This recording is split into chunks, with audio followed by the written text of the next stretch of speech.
Hello all. In this PT tip, I'm going to discuss even more ways you can improve your sleep, plus or minus professional help. I learned a lot about the behavioral side of sleep from a Carney and Mamber's book called Goodnight Mind.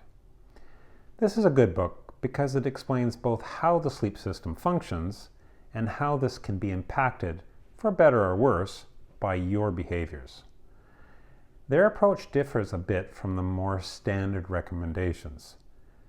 The regular recs suggest that you have both a standard wake-up time and a standard sleep time, and you are to keep this pretty rigidly. Carney and Mamber take initially a different kind of approach.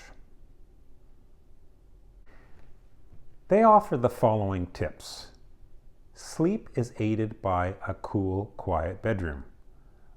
Other than sex, avoid doing anything stimulating like work or watching TV in bed.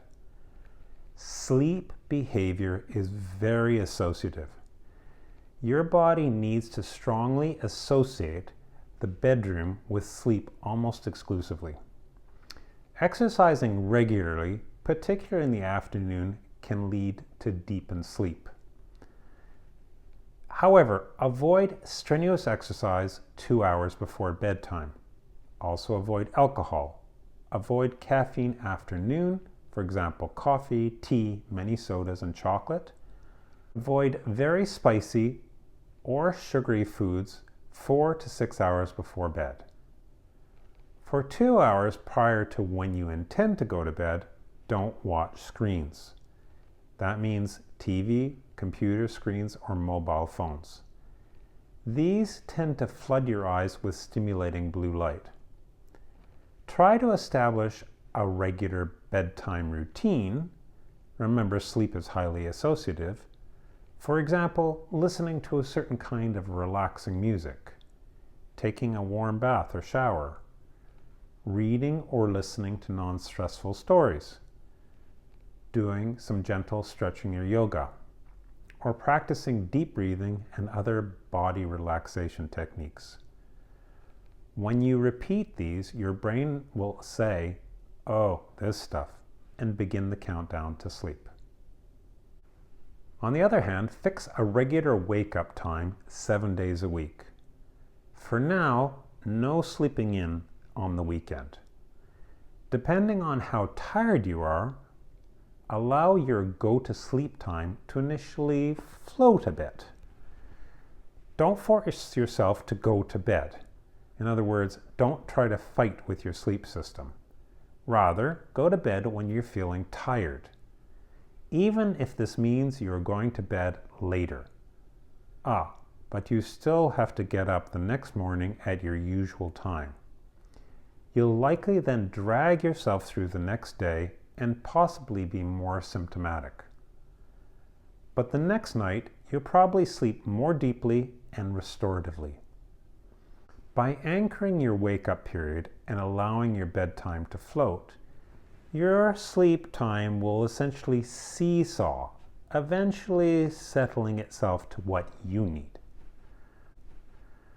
Once you are in bed, if you don't fall asleep within 30 minutes, don't stress about it. If you can't sleep, simply get up and resume some of the relaxing activities mentioned above. Once again you feel sleepy, go back to bed. Again, don't try to fight with your sleep system. You won't win. In the modern period, we have become fixated and terrorize ourselves about the magic of an 8-hour sleep. Set aside worries for the next day. If you're really plagued by worries, write them down and say to yourself, "These things I'll deal with tomorrow, during the day." Physical issues like pain, indigestion, etc. can really interrupt sleep.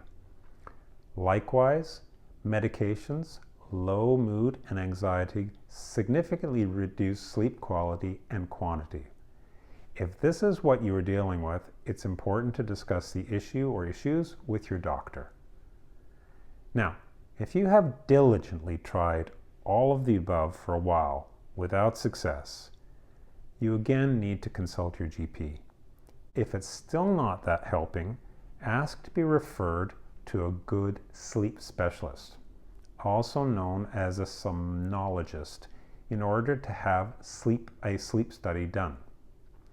As discussed in PT Tip 10, other physiological issues unknown to you may be at play. These include things like sleep apnea, restless leg syndrome, sleep cycle shifts, etc. All of which can be brought on or worsened by the concussion. Next time, I'll discuss why clinicians are moving away from the term post-concussion syndrome in favor of the newer kid on the block, persistent post-concussive symptoms, also known as post-concussive symptoms. Why understanding this change in terminology is important for your recovery and getting the help you need. Keep on Healing, January 24th, 2025, revised September 18th, 2025.